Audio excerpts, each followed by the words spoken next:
Samples of the original green poison pathogen, the ones we recovered off the currency used as a primary transmission vector, let us take a closer look at the virus's basic genome. What I found was clear evidence the bug had been manufactured. There's genetic material there from a half-dozen other pathogens, bolted onto smallpox to make a more efficient killing machine.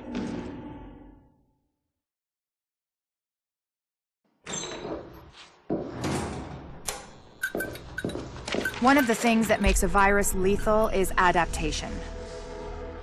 Rapid mutation makes it harder for antibodies to identify and drugs to kill. What we're seeing in the samples you pulled from the population at the train yard is the degree of genetic drift green poison is already experiencing, and it's significant, which means it'll be that much harder to find a vaccine.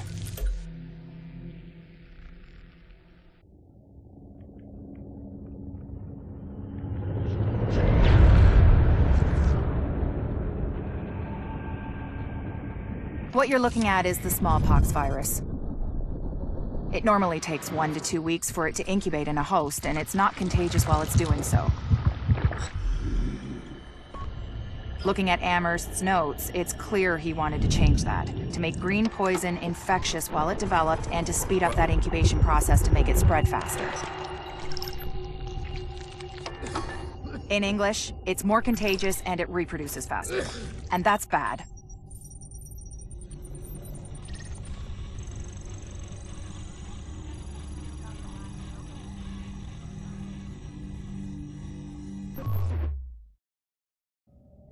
We've got confirmation that green poison wasn't bred. It was coded.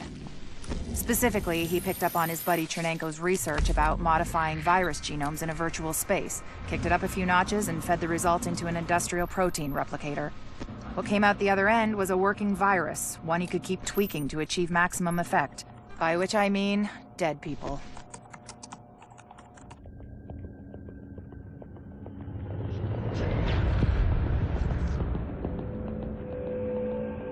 What you're looking at is the smallpox virus, one of the deadliest pathogens on the planet. For centuries, it did a wonderful job of helping keep the human population in check. But times change, and sometimes Mother Nature needs a hand in improving her creations. Like, say, speeding them up a little bit, making them contagious when they should be quietly incubating in a host, or making them more lethal.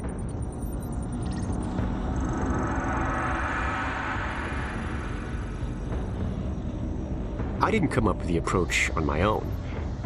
My friend Vitaly is one of the pioneers in the field, and the idea has been around for years. Genome as data. You see, once we digitized DNA, we made it infinitely mutable. We could do 1,000 virtual variations in the time it used to take to grow a 1 lab-grade generation of pathogens. And we could pick the best, most lethal combinations and make them real. That's how you make a killer virus, you see. Mix in genetic code from other diseases, and you move the sliders all the way up on lethality and virulence. The goal was a 90% mortality rate.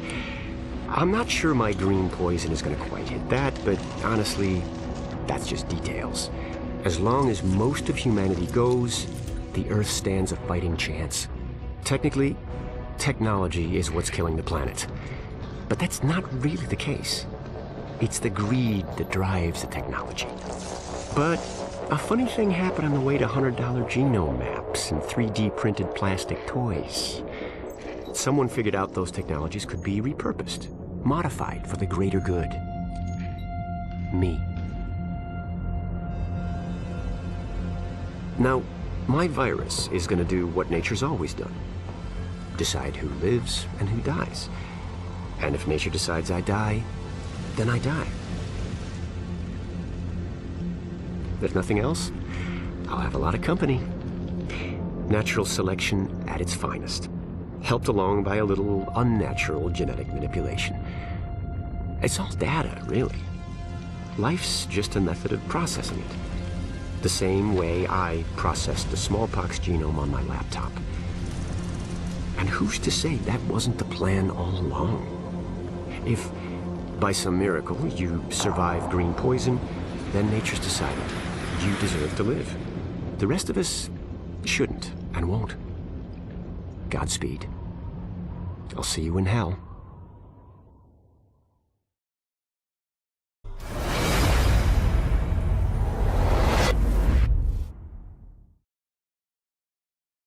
PlayStation